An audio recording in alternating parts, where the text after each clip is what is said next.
Hi hello friends, நீங்க பார்த்துட்டு இருக்குது நம்ம டெக் தமிழ் சேனல். இன்னைக்கான வீடியோவில் நம்ம எதை பற்றி பார்க்க போறோம்னா முக்கியமான ஒரு இன்ஃபர்மேஷன் வந்து ரிலீஸ் பண்ணியிருக்காங்க. டிஎன்பிஎஸ்சில இருந்து பார்த்தீங்க அப்படின்னா கடந்த மாதம் வந்து குரூப் 4க்கான எக்ஸாம் வந்து டேட் வந்து முடிஞ்சது. இப்போ ரீசெண்டாக வந்து குரூப் 1க்கான வந்து நோட்டிஃபிகேஷனை வெளியிட்டிருக்காங்க. அதற்கான எலிஜிபிலிட்டி என்னென்ன போஸ்ட்டுக்காக வெளியிட்டிருக்காங்க, டோட்டல் வேகன்சி என்ன, இது எப்படி வந்து அப்ளை பண்ணுறது அப்படிங்கிறத A to Z இந்த வீடியோவில் டீட்டெயிலாக சொல்லியிருக்கேன். மறக்காமல் உங்கள் ஃப்ரெண்ட்ஸுக்கு வந்து ஷேர் பண்ணுங்கள். உங்களுக்கு இந்த வீடியோ பிடிச்சிருந்தா மறக்காமல் இந்த வீடியோக்கு ஒரு லைக் பண்ணிக்கோங்க. ஸோ ஃப்ரெண்ட்ஸ், இப்போ இந்த வீடியோக்குள்ள போகிறதுக்கு முன்னாடி இந்த மாதிரி இன்ஃபர்மேஷன்ஸ் எல்லாம் உங்களுக்கு உடனுக்குடனே தெரிஞ்சுக்கணும் அப்படின்னா நம்ம சேனலில் மறக்காம வந்து கீழே இருக்கக்கூடிய ரெட் கலர் பட்டனை பிரஸ் பண்ணி சப்ஸ்கிரைப் பண்ணுங்க. கூடவே ஒரு பெல் ஐக்கான் வரும், அதை கிளிக் பண்ணிட்டீங்கன்னா நாங்கள் போடக்கூடிய வீடியோஸில் உங்களுக்கு உடனுக்குடனே நோட்டிஃபிகேஷனாக வந்துடும். இப்போதைக்கு குரூப் 1 எக்ஸாம் வந்து வெளியிட்டிருக்காங்க. அதாவது 28/3/2024 அப்ளை பண்ணலான்ற மாதிரி இந்த ஒரு நோட்டிஃபிகேஷன் கொடுத்துருக்காங்க. இதை வந்து எப்படி அப்ளை பண்ணுறது அப்படிங்கிறதையும் டீட்டெயில் நோட்டிஃபிகேஷனையும் மறக்காம படித்து பார்த்துட்டு அப்ளை பண்ணுங்க. இதுக்கு உங்கள் குரோம் ப்ரௌசர் ஓப்பனிங்க ஜஸ்ட் நீங்கள் டிஎன்பிஎஸ்சின்னு டைப் பண்ணிங்க அப்படின்னா உங்களுக்கு ஃபஸ்ட்டாக வரக்கூடிய பேஜில் வந்து உங்களுக்கு டிஎன்பிஎஸ்சியுடைய அஃபிஷியல் பேஜ் இருக்கும். இல்லை நீங்கள் நோட்டிஃபிகேஷன் கிளிக் பண்ணியும் பார்க்கலாம், அல்லது நீங்கள் உங்களுடைய ப்ரொஃபைல்குள்ளே லாகின் பண்ணியும் வந்து பார்க்கலாம். ஃபர்ஸ்ட் விஷயமா நம்ம அப்ளை பண்ணுறதுக்கு முன்னாடி நோட்டிஃபிகேஷனை நம்ம தெளிவாக வந்து படிச்சிடணும். Combined civil service examination group 1 சர்வீஸ்னு கொடுத்துருக்காங்க. இதுக்கு நம்ம அப்ளை வந்து கொடுத்துக்கலாம். இதற்கான டேட் வந்து பார்த்தீங்கன்னா 28/3/2024 27/4/2024 வரைக்கும் வந்து கொடுத்துருக்காங்க. இந்த நோட்டிஃபிகேஷனை நம்ம படிக்கிறதுக்கு இந்த அறிவிப்புகளில் வந்து போகணும் அப்படின்னா இல்லை கம்பைன்டு சிவில் சர்வீஸ் எக்ஸாமினேஷன் 1 இருக்கும். இதில் வந்து நான் தமிழில் வந்து கொடுத்துக்கிறேன். இந்த நோட்டிஃபிகேஷனை ஓப்பன் பண்ணோம் அப்படின்னா உங்களுக்கு எல்லா டீட்டெயிலுமே இதில் கொடுத்துருப்பாங்க. தயவுசெய்து நீங்கள் அப்ளை பண்ணுறதுக்கு முன்னாடி இந்த நோட்டிஃபிகேஷனை படித்து பார்த்த பிறகு வந்து இந்த அப்ளை வந்து பண்ணுங்கள். ஏன்னா இன்னுமே வந்து உங்களுக்கு தெளிவான ஒரு விளக்கத்தோடு நீங்கள் அப்ளை பண்ணிங்கன்னா உங்களுக்கு இன்னும் கான்ஃபிடென்ட்டாக நீங்கள் அப்ளை வந்து பண்ணலாம். இந்த அறிவிக்கை நாள் பார்த்தீங்கன்னா 28/3 அன்னைக்கு கொடுத்துருக்காங்க. இதில் வந்து நீங்கள் ஆன்லைனில் சமர்ப்பிக்கக்கூடிய கடைசி நாளாக உங்களுக்கு 27 வந்து கொடுத்துருக்காங்க. விண்ணப்பம் திருத்தது, அதாவது பார்த்தீங்கன்னா உங்களுக்கு கரெக்ஷன் விண்டோ இந்த டேட்டில் வந்து ஓப்பன் ஆகும் அப்படின்ட்டு. அதே போல் முதல் நிலை தேர்வு நடைபெறும் நாள் வந்து பார்த்தீங்க அப்படின்னா உங்களுக்கு 13/7/2024 வந்து கொடுத்துருக்காங்க. இன்னொன்று முதன்மை தேர்வு நடைபெறும் நாள், அதாவது அடுத்தடுத்த கட்டத்தில் வரக்கூடிய எக்ஸாம்ஸை இன்னும் வந்து டேட் வந்து கொடுக்கல அப்படிங்கிறத வந்து கொடுத்துருக்காங்க. இது கண்டிப்பாக வந்து பார்த்தீங்க அப்படின்னா உங்களால் ஆன்லைனில் மட்டும் தான் விண்ணப்பிக்க முடியும் அப்படிங்கிறதையும் தெளிவாக வந்து கொடுத்துருக்காங்க. டிஎன்பிஎஸ்சி குரூப் 4 யாரெல்லாம் அப்ளை பண்ணீங்களோ அவங்க மறுபடியும் இதை வந்து எந்த ஒரு பிரச்சனையும் இல்லாமல் சேம் அதே மாதிரி ப்ராசஸில் வந்து அப்ளை பண்ணிக்கலாம். பட் ஆனால் இதில் வந்து பார்த்தீங்கன்னா உங்களுக்கு குரூப் 4 வந்து கல்வி தகுதி 10வது பாஸ் பண்ணியிருந்தால் போதும். பட் இதில் வந்து குரூப் 1ல் கண்டிப்பாக நீங்கள் ஏதாச்சும் ஒரு டிகிரி வந்து படிச்சிருக்கணும். அதையும் கீழே வந்து கொடுத்துருக்காங்க. இதற்கு கீழே வந்து பார்த்தீங்கன்னா பதவிகள் மற்றும் காலி பணியிடங்கள், இதற்கு என்னென்ன வேகன்சி இருக்குது அப்படின்னு வந்து பார்த்தீங்க அப்படின்னா துணை ஆட்சியர், துணை காவல் கண்காணிப்பாளர், உதவி ஆணையர், கூட்டுறவு சங்கத்தின் துணை பதிவாளர், இந்த மாதிரி பார்த்தீங்க அப்படின்னா 7 போஸ்டிங் இருக்குது. இந்த 7 போஸ்டிங்கில் என்னென்ன போஸ்டிங்னு வந்து மொத்தமாக கொடுத்துருக்காங்க. டோட்டலாக உங்களுக்கு 90 வேகன்சி வந்து கொடுத்துருக்காங்க. இந்த 90 வேகன்சிக்காக தான் நாம் இப்போ வந்து அப்ளை வந்து பண்ண போகிறோம். அதே போல் இல்லை ஒவ்வொரு வேகன்சிக்கும் பார்த்தீங்கன்னா ஒவ்வொரு ஏஜ் லிமிட், மேக்ஸிமம் சராசரியாக உங்களுக்கு அதிகபட்ச வயது பார்த்தீங்கன்னா 34 கண்டிப்பாக இருக்கணும். இதில் குறைஞ்சபட்சம் பார்த்தீங்கன்னா 21 இருந்தும் அதிகபட்சமாக 34 வரைக்கும் கொடுத்துருக்காங்க. இதில் 1 மற்றும் 35 அதிகபட்சமாக வந்து கொடுத்துருக்குறாங்க. ஒரு சிலவங்களுக்கு பார்த்தீங்க அப்படின்னா இதில் வயது வரம்பு தளர்வு கொடுக்கப்பட்டிருக்கு. அதையும் தெளிவாக வந்து பார்த்துருங்க. இதில் முக்கியமான விஷயம் என்னென்னு பார்த்தீங்கன்னா இந்த கல்வி தகுதி அப்படிங்கிறத எல்லாருமே வந்து பார்க்கணும். ஏன்னா குரூப் 1ங்கிறது எல்லாருமே வந்து அப்ளை வந்து பண்ண முடியாது. கண்டிப்பாக மினிமம் ஒரு டிகிரியாவது முடிச்சிருக்கணும் அப்படிங்கிறத தெளிவாக வந்து கொடுத்துருக்குறாங்க. இதில் முன்னுரிமை வழங்கப்படும் அப்படிங்கிற ஒரு விஷயம் இருக்குது. அதில் இந்த டீட்டெயிலில் பார்த்தீங்கன்னா தெரியும். இந்த பிடிஎஃபோட லிங்க் கீழே டிஸ்கிரிப்ஷனில் வந்து கொடுத்துருக்கேன். அதை மறக்காமல் வந்து பார்த்து கரெக்டாக வந்து பார்த்துக்கோங்க. இதில் ஒவ்வொன்றையும் முன்னுரிமைங்கிறத வந்து கொடுத்துருக்குறாங்க. மறக்காமல் இந்த 7 போஸ்டிங்களும் என்னென்ன கல்வி தகுதி அப்படிங்கிறத தெளிவாக வந்து பார்த்துட்டு அப்ளை பண்ணுங்கள். மினிமம் ஒரு டிகிரி இருந்துருச்சுன்னா கண்டிப்பாக நீங்கள் வந்து அப்ளை வந்து பண்ணலாம். அதன் பிறகு பார்த்தீங்க அப்படின்னா இதற்கான ஃபிசிக்கல் ஃபிட்னஸ் கண்டிப்பாக இருக்கணும் அப்படிங்கிறத கொடுத்துருக்குறாங்க. பெண்களாக இருந்தால் அது உங்களுக்கு ஃபிட்னஸ் வந்து தேவையில்லை, ஹைட் மட்டும் இருந்தால் போதும். அதே போல் ஆண்களாக இருந்தால் உங்களுடைய மூச்சு வெளியீட்டு நிலை, மூச்சு உள்வாங்கிய நிலை அப்படின்னு சொல்லுவாங்க, இன்ஸ்பிரேஷன் எக்ஸ்பிரேஷன், இதை வந்து கரெக்டாக வந்து நீங்கள் டாக்டர்கிட்டையோ இல்லது இந்த ஃபிசிக்கல் செக் பண்ணுறவங்க கிட்ட கரெக்டாக வந்து உங்கள் உடல் தகுதி சான்றிதழ் வந்து வாங்கிக்கோங்க. அடுத்தது உங்களுக்கு டிசபிலிட்டி பர்சனுக்கும் பார்த்தீங்கன்னா ஒரு சில ரெஸ்ட்ரிக்ஷனோடு கொடுத்துருக்குறாங்க. அதுக்கப்புறம் முக்கியமான ஒரு விஷயம் என்னன்னு பார்த்தீங்கன்னா இந்த எக்ஸாம்ஸ் எவ்வளோ மார்க்கு எவ்வளோ டைமில் நடக்குது அப்படிங்கிறதையும் தெளிவாக வந்து படிச்சுக்கோங்க. அது எந்தெந்த கம்யூனிட்டிக்கு என்னென்ன மார்க் வந்து எடுக்கணும் அப்படிங்கிறதையும் கொடுத்துருக்குறாங்க. அதன் பிறகு உங்களுடைய டீட்டெயில்ஸ், அதாவது உங்கள் ஃபோட்டோ எந்த மாதிரி இருக்கணும், உங்கள் சைன் என்ன அளவில் இருக்கணும் அப்படிங்கிறத கொடுத்துருக்குறாங்க. அடுத்து உங்களுடைய தேர்வு எங்கெல்லாம் நடைபெறுதோ அதனுடைய டீட்டெயில் நம்பரோட வந்து கொடுத்துருக்குறாங்க. மேக்ஸிமம் பார்த்தீங்கன்னா இந்த இன்ஃபர்மேஷன் தெரிஞ்சாலே உங்களால் வந்து ஆன்லைனில் வந்து அப்ளை வந்து பண்ண முடியும். இந்த நோட்டிஃபிகேஷனை தெளிவாக படித்த பிறகு நீங்கள் இப்போ வந்து அப்ளை வந்து பண்ணிக்கோங்க. இதுக்கு அப்ளை பண்ணுறது பார்த்தீங்கன்னா இங்கே அப்ளை ஆன்லைனுக்கும் அதை வந்து கிளிக் பண்ணிக்கோங்க. இதில் வந்து நார்மலாக வந்து விண்ணப்பிக்க அப்படிங்கிறத கிளிக் பண்ணிக்கலாம், அல்லது நிரந்தர பதிவும் வந்து கிளிக் பண்ணிக்கலாம். நான் இப்போ வந்து பார்த்திங்க அப்படின்னா விண்ணப்பிக்கல அப்ளை நோ அப்படிங்கிற ஒரு ஆப்ஷன் இருக்கும், அதை வந்து கிளிக் பண்ணிக்கிறேன். இதில் என்னுடைய யூசர் நேமையும் பாஸ்வேர்டையும் நான் போட்டுக்கிறேன். இந்த பாஸ்வேர்டை போட்டு நான் சமர்ப்பி அப்படிங்கிறத கொடுத்துக்கிறேன். இதற்கு கீழே வந்து பார்த்திங்க அப்படின்னா உங்களுக்கு கிளிக் ஹியர்னு ஒரு ஆப்ஷன் இருக்கும், அதில் வந்து கிளிக் பண்ணிக்கிங்க. இதை கிளிக் பண்ண பிறகு நீங்கள் குரூப் 4 எப்படி அப்ளை பண்ணீங்களோ சேம் ப்ராசஸ் மாதிரியே தான் இருக்கும், ஒரு சில டீட்டெயில் மட்டும் சேஞ்ச் ஆகிருக்கும். அது என்ன அப்படிங்கிறத பார்க்கலாம்.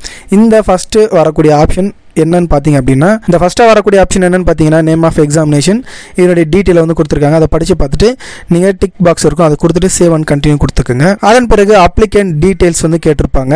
இந்த ஃபோட்டோவில் ஒரு கண்டிஷன் இருக்கும், அது என்னன்னு பார்த்தீங்கன்னா உங்கள் நேம் கீழே என்னைக்கு இந்த ஃபோட்டோ எடுத்தீங்களோ அந்த நேம் இருக்கணும். அந்த டேட்டில் எடுத்த டேட்டை இங்கே நம்ம வந்து டேட்டை வந்து மென்ஷன் பண்ணணும். இதில் வந்து சூஸ் ஃபோட்டோ கொடுத்து நம்ம வந்து இதை வந்து அப்லோட் பண்ணிக்கலாம். சேவ் ஃபோட்டோ அப்படிங்கிறத கிளிக் பண்ணிங்க. ஒருவேளை இந்த கம்ப்ரஸ் பண்ண முடியல தெரியல அப்படின்னீங்கன்னா இதில் வந்து குரோம் ப்ரௌசரில் டிஎன்பிஎஸ்சி கம்ப்ரஸர் ஃபோட்டோன்னு போட்டிங்க அப்படின்னா ஜஸ்ட் உங்களுக்கு ஃபஸ்ட்டாக ஒரு வெப்சைட் வரும், அந்த வெப்சைட்டை வந்து ஓப்பன் பண்ணிக்கோங்க.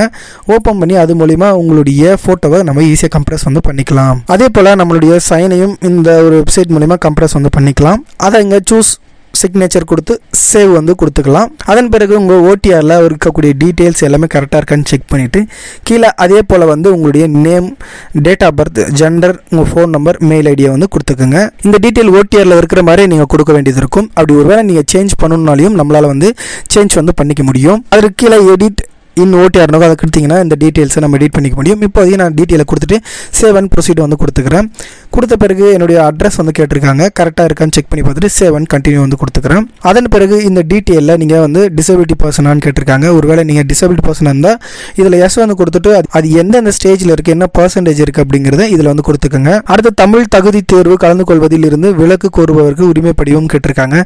கண்டிப்பாக நீங்கள் தமிழ் எலிஜிபிலிட்டி டெஸ்ட்டில் வந்து நீங்கள் வந்து எக்ஸப்ஷன் கேட்குறீங்க அப்படின்னா எஸ் வந்து கொடுத்துக்குங்க. அப்படி வேண்டாம் இல்லை நான் தமிழ் எக்ஸாம் எழுதுறேன் அப்படின்னு கேட்டிங்கன்னா நோ வந்து கொடுத்துட்டு அதன் பிறகு உங்களுக்கு பார்த்தீங்க அப்படின்னா எக்ஸ்ஆர்மியான்னு கேட்டிருக்காங்க. அதில் எஸ்னா எஸ்னு கொடுங்க, நோனா நோன் கொடுத்துட்டு கீழே இருக்கக்கூடிய டிக் பாக்ஸை கொடுத்துட்டு சேவ் அண்ட் கண்டினியூ வந்து கொடுத்துருங்க. அதன் பிறகு உங்களுக்கு நீங்கள் வந்து பார்த்தீங்க அப்படின்னா கவர்மெண்ட் எம்ப்ளாயான்னு கேட்டிருக்காங்க.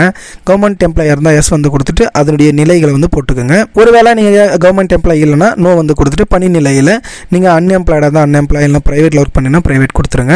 அடுத்து பார்த்தீங்கன்னா கவர்மெண்ட் எம்ப்ளாயி வேறியும் கேட்டிருக்காங்க, அதில் வந்து நோ கொடுத்துட்டு அடுத்து பார்த்தீங்கன்னா இதில் டிஸ்குவாலிஃபிகேஷன் எதனா கொடுத்துருக்காங்க அப்படின்னா எஸ் வந்து கொடுத்துருங்க, இல்லைனா நோ வந்து கொடுத்துருங்க. அதுக்கப்புறம் கிரிமினல் கேஸ் எதனா இருந்துச்சு அப்படின்னா அதில் வந்து எஸ் வந்து கொடுத்துருங்க, இல்லைனா நோ வந்து கொடுத்துருங்க. அதன் பிறகு உங்களுக்கு உடல் தகுதி பெற்றிருக்கீங்களா அப்படின்னு கேட்டிருப்பாங்க. கண்டிப்பாக இதில் எஸ் கொடுத்தா மட்டும்தான் இதெல்லாம் உள்ளே போகும். நீங்கள் நோன் கொடுத்தீங்கன்னா உங்களுக்கு உள்ளே போகாது, எஸ் வந்து கொடுத்துருங்க. அதுக்கப்புறம் உங்களுக்கு கண் பார்வை திறன் வந்து எப்படி இருக்குது அப்படிங்கிறத இந்த ஒரு செக்அப் 3 ஒரு ஆப்ஷன் கொடுத்துருக்காங்க.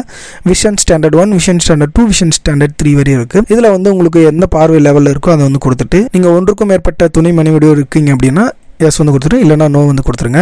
அது கொடுத்த பிறகு கீழே டிக் பாக்ஸ் இருக்கும், அது கொடுத்துட்டு சேவ் அண்ட் கண்டினியூ வந்து கொடுத்துருக்கேன். இதில் வந்து ஃபஸ்ட்டு விஷயம் வந்து பார்த்தீங்கன்னா எஸ்எல்சி கொடுத்துருப்பாங்க. அதுக்கப்புறம் உங்களுக்கு 12th HSA கொடுத்துருப்பாங்க. அதுக்கப்புறம் உங்களுக்கு பார்த்தீங்க அப்படின்னா இந்த டிகிரி கம்ப்ளீட்டட் ஃபைனல் இயர்னு கொடுத்துருப்பாங்க. அந்த டீட்டெயில் நம்ம ஃபில் பண்ணணும். இதில் தேர்வு முடிக்கப்பட்ட டேட்டையும் கொடுத்துக்கிறோம். அதுக்கு பிறகு பார்த்தீங்க அப்படின்னா இந்த இடத்துல தமிழ் ஒரு பாடமாக எடுத்திருக்கீங்களான்னு கேட்டிருப்பாங்க.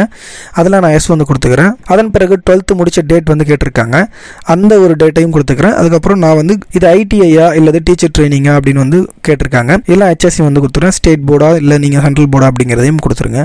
இந்த இடத்துல உங்களுக்கு 12th மார்க் ஷீட் சர்டிஃபிகேட் நம்பரையும் கொடுக்குற மாதிரி வரும். இந்த ஒரு 12th நீங்கள் தமிழ் ஒரு பாடமாக படிச்சிருந்தீங்கன்னா எஸ் வந்து கொடுத்துருங்க. அதன் பிறகுங்க டிகிரி கம்ப்ளீட்டட் ஆர் ஃபைனல் இயர்னு இருக்கும். இதில் ஃபைனல் இயர் படிச்சிருந்தா கூட நீங்கள் வந்து எழுதிட்டு நீங்கள் வெயிட் பண்ணுறீங்கன்னா கண்டிப்பாக அப்ளை பண்ணலாம். இப்போதைக்கு நான் டிகிரி முடிச்சிருக்கிறதுனால நிர்ணயிக்கப்பட்ட கல்வி அல்லது இணையான கல்வி தொகுதியை கிளிக் பண்ணிக்கிறேன். அதன் கீழே லா டிகிரி ஓப்பன் ஆகும், யூஜி ஓப்பன் ஆகும். இப்போதைக்கு நான் இன்ஜினியரிங் வந்து முடிச்சிருக்கிறதுனால இந்த இடத்துல நான் இன்ஜினியரிங் முடிச்ச டேட்டையும் அதே போல் எந்த டிகிரி முடிச்சிருக்கேன் அப்படிங்கிறதையும் நான் கொடுத்துக்கிறேன். இது வந்து மேஜர் என்ன ஒரு டிபார்ட்மெண்ட்டில் இருக்கீங்களோ அது வந்து கொடுத்துருங்க. அதுக்கப்புறம் எந்த யூனிவர்சிட்டிங்கிறத கொடுத்துருங்க. அதுக்கப்புறம் சர்டிஃபிகேட்டில் இருக்கக்கூடிய இதில் வந்து ப்ரொஃபஷனல் இருந்தாலும் சரி டிகிரி சர்டிஃபிகேட் இருந்தாலும் சரி நீங்கள் வந்து கொடுத்துக்கலாம். இது மோட் ஆஃப் ஸ்டடின்னு கொடுத்துருப்பாங்க. நீங்கள் ஓப்பன் யூனிவர்சிட்டியா அல்லது ரெகுலரா இல்லை வந்து டிஸ்டன்ஸ் எஜுகேஷன் அப்படிங்கிறதையும் கொடுத்துருங்க. இதில் வந்து தமிழ் ஒரு பாடமாக படிச்சிருக்கீங்களான்னு கேட்டிருக்காங்க. படிச்சிருந்தா எஸ் வந்து கொடுத்துருங்க, இல்லை நோ வந்து கொடுத்துருங்க. பிஜி படிச்சிருந்தால் பிஜி வந்து நீங்கள் வந்து இதில் கொடுத்துருங்க. அதன் பிறகு நீங்கள் எம்ஃபிலாக இருந்தாலும் சரி பிஹெச்டியாக இருந்தாலும் சரி இதை வந்து கொடுத்துருங்க. இதில் வந்து பார்த்தீங்க அப்படின்னா உங்களுக்கு ப்ரிஃபரன்ஷியல் குவாலிஃபிகேஷன் இருக்கும். இதில் நீங்கள் முடிச்சிருக்க டிகிரி எதனா இருந்துச்சு அப்படின்னா டிக் வந்து பண்ணுங்கள். இல்லை நான் வந்து இந்த படித்த ஒரு டிகிரி இதில் ஷோ ஆகலைன்னா இதை வந்து கிளிக் பண்ணாதீங்க. அதுக்கப்புறம் ஃபிசிக்கல் ரெக்யூர்மெண்ட்டில் உங்களுடைய ஹைட்டு, வெயிட்டு, அதே போல் உங்களுக்கு எக்ஸ்பிரஷன், இன்ஸ்பிரேஷன் எவ்வளோ இருக்குது அப்படிங்கிறது டிஃபரன்ஸோட கொடுத்துட்டு கீழே டிக் பாக்ஸோட அது கொடுத்துட்டு சேவ் அண்ட் கண்டினியூ வந்து கொடுத்துருங்க. அதன் பிறகு உங்களுக்கு ஆம் அப்படிங்கிறதையும் வந்து கொடுத்துருங்க. நீங்கள் வந்து PSTM தமிழ் வழி சான்றில் படிச்சிருக்கான சான்று வச்சிருந்தீங்க அப்படின்னா எஸ் வந்து கொடுத்து அதனுடைய டீட்டெயில்ஸை வந்து ஃபில் பண்ணுங்க. அப்படி இல்லைனா நோ வந்து கொடுத்துருங்க. கொடுத்துட்டு கீழே ஒரு டிக் பாக்ஸ் வரும், அதை கிளிக் பண்ணி சேவ் அண்ட் ப்ரொசீட் வந்து கொடுத்துருங்க. அதன் பிறகு உங்களுக்கு பார்த்தீங்கன்னா எக்ஸ்பீரியன்ஸ் டீட்டெயிலுக்கு வந்து கேட்டிருக்காங்க. அதாவது நீங்கள் வந்து இண்டஸ்ட்ரியிலோ அல்லது பர்சனல் மேனேஜ்மெண்ட் அல்லது லேபர் வெல்ஃபேரில் உங்களுக்கு எக்ஸ்பீரியன்ஸ் இருந்துச்சுன்னா எஸ் வந்து கொடுத்து அதனுடைய டிபார்ட்மெண்ட்டில் என்னவோ நீங்கள் வந்து இருந்தீங்க அப்படிங்கிறத, அது எத்தனை டேஸ் வரையும் இருந்தீங்க அப்படிங்கிறத கொடுத்துருங்க. இல்லைனா நோ வந்து அப்படி கொடுத்துருங்க. அது நோ கொடுத்த பிறகு சேவ் அண்ட் கண்டினியூ வந்து கொடுத்துருங்க. அவ்வளோதான், உங்களுக்கு மேக்ஸிமம் ப்ராசஸ் வந்து கம்ப்ளீட் ஆகிடுச்சு. இப்போ நீங்கள் எங்கே எக்ஸாம் எழுதுறீங்க அப்படிங்கிறத தேர்வு மையத்தை வந்து சூஸ் பண்ணுங்கள். செகண்ட் ப்ரிஃபரன்ஸ் பார்த்தீங்கன்னா உங்களுக்கு ஃபஸ்ட்டு ப்ரிஃபரன்ஸ் எங்கே கொடுக்குறீங்களோ தேர்வை கொடுத்துருங்க. செகண்டும் பார்த்தீங்கன்னா உங்களுக்கு அதே சேம் ஊர் வந்து காட்டும். ஸோ அதே போகிறதுனாலையும் வந்து போட்டுங்க. ஆனால் மெயின் ரிட்டன் எக்ஸாம் பார்த்தீங்கன்னா சென்னை மட்டும்தான் ஒரே ஒரு ஆப்ஷன் இருக்கும். ஸோ அதை வந்து கொடுத்துட்டு கீழே வந்து சிலபஸ் வந்து என்னென்ன சிலபஸ், அதே போல் உங்களுக்கு என்ன எக்ஸாம்ஸ் இருக்குது அப்படிங்கிறத தெளிவாக வந்து கொடுத்துருக்காங்க. So paper 1, paper 2, paper 3, paper 4 வரையும் இருக்குது. அதன் பிறகு உங்களுக்கு எக்ஸாம் ஃபீஸ் வந்து என்ன மாதிரி வந்து ஃபீஸ் எக்ஸாம், அதன் பிறகு உங்களுக்கு ஃபீஸ் இருந்தால் ஃபீஸ் இங்கே ஷோ ஆகும். 100 ரூபான்ற மாதிரி ஃபீஸ் வந்து வரும். பே பண்ணுற மாதிரி இருந்தால் ஒரு வேளை உங்களுக்கு வந்து ஃபீஸ்லேருந்து எக்ஸப்ஷன் இருக்குது அப்படின்னா உங்களுக்கு ஃபீஸ் அக்செப்டட்னு வரும். ஸோ இந்த தேர்வு மையத்தை ப்ரிலிமினரி எக்ஸாம், மெயின் எக்ஸாம் இந்த ரெண்டுத்தையும் சூஸ் பண்ணிவிட்டு ஃபைனலாக இந்த இடத்துல பார்த்தீங்க அப்படின்னா உங்களுக்கு டிக் பாக்ஸ் இருக்கும். அதை கொடுத்துட்டு சேவ் அண்ட் கண்டினியூ வந்து கொடுத்துருங்க. கொடுத்துட்டீங்க அப்படின்னா உங்களுக்கு வரக்கூடிய டீட்டெயில்ஸ், நீங்கள் கொடுத்துருக்கக்கூடிய டீட்டெயில்ஸ் எல்லாமே கரெக்டாக இருக்கான்னு பார்த்துட்டு செக் வந்து பண்ணி பார்த்துட்டு கீழே வந்து உங்களுக்கு இந்த மாதிரி செக் பாக்ஸ் இருக்கும். இது எல்லாத்துலேயுமே வந்து டிக் வந்து பண்ணிக்கோங்க. இதோட நீங்கள் சிஸ்டத்தில் பண்ணுறீங்க அப்படின்னா டேபும் ஸ்பேஸ் அமுத்திங்கன்னா உங்களுக்கு சீக்கிரமாக இந்த வேலை வந்து முடிஞ்சிடும். இது ஃபைனலாக கீழே ஒரு டிக் பாக்ஸ் இருக்கும், அதையும் கொடுத்துட்டு yes I agree to proceed வந்து கொடுத்துருங்க. செகண்டாக இன்னொன்று காட்டும், அதுக்கும் yes I agree to proceed வந்து கொடுத்துருங்க. கொடுத்த பிறகு I agree to final submit my அப்ளிகேஷனோ அதையும் வந்து கிளிக் பண்ணிக்கோங்க. கிளிக் பண்ணிங்கன்னா மறுபடியும் பார்த்தீங்க அப்படின்னா உங்களுக்கு செக் பண்ண சொல்லி கேட்டிருக்காங்க.